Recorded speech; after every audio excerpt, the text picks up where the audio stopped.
Bonjour à tous, Vincent Valade, protecteur de vos intérêts personnels et professionnels. Aujourd'hui, je vous parle du contrat habitation.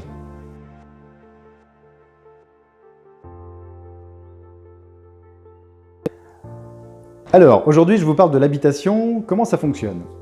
Déjà, est-ce que l'assurance habitation est obligatoire ou pas? Alors oui et non en fait. Si vous êtes propriétaire mais que vous n'êtes pas propriétaire dans une copropriété, à ce moment-là, vous n'êtes pas obligé d'assurer votre bien. Ça, c'est votre responsabilité. Je ne vous le conseille pas clairement, mais c'est pas obligatoire. Les assurances obligatoires en termes d'habitation sont les suivantes.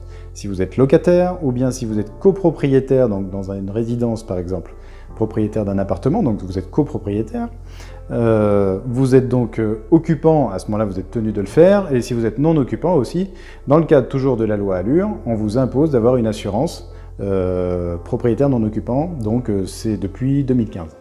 Donc ça c'est la première des choses, il y a des assurances qui sont obligatoires et non obligatoires. Qu'est-ce que ça couvre l'assurance habitation? Ça couvre deux choses, les dommages aux biens, donc vos meubles, vos caleçons, votre télé, ce que vous voulez, en tout cas tout ce qui meuble la maison. Et puis bien sûr, ça couvre aussi en termes de dommages aux biens l'immeuble lui-même. Donc si vous êtes propriétaire par exemple, ça couvre aussi la toiture en cas de tempête et tout ça. Ensuite, ça couvre la responsabilité civile. Ça, c'est la responsabilité civile. Je vous rappelle, je vous ai fait une vidéo en septembre dernier, de mémoire.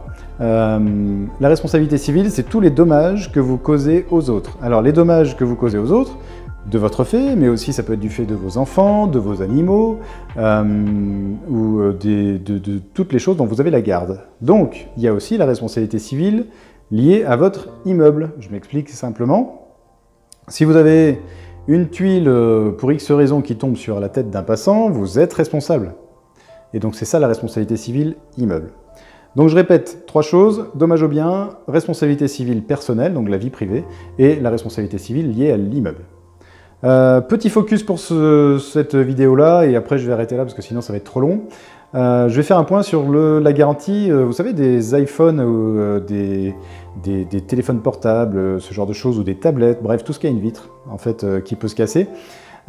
Aujourd'hui, vous souscrivez beaucoup des contrats qui sont liés, des contrats d'assurance, donc, qui sont liés à votre forfait téléphonique ou ce genre de choses, mais il faut vraiment que vous sachiez que nous, les assureurs, et notamment vos agents généraux préférés, nous sommes capables de vous proposer cette garantie-là.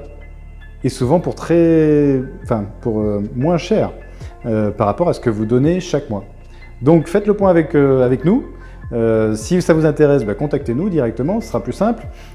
Et vous verrez que c'est rentable de prendre votre contrat bris de glace pour vos smartphones et tout ça, plutôt que de le prendre avec une assurance externe liée à votre forfait. J'en termine là pour aujourd'hui. Si vous avez des questions, bien évidemment, je vous invite à nous les poser. Vous pouvez nous joindre par messagerie privée, en posant des commentaires, par téléphone bien évidemment. Vous pouvez même nous envoyer un fax, ce qui est rare. Vous pouvez nous envoyer des emails. Bref, vous avez toutes nos coordonnées sur notre page Facebook ou bien LinkedIn ou même sur YouTube. Donc ça, c'est la première des choses. Si vous pensez que cette vidéo est utile, je vous invite à l'aimer et puis aussi à la partager, ça peut être intéressant. Et surtout, si vous avez des questions, écoutez, posez-les. Ça pourra enrichir un peu les choses et très certainement rendre service à d'autres personnes. Je vous souhaite une très bonne journée et puis on se dit à très bientôt, à la semaine prochaine.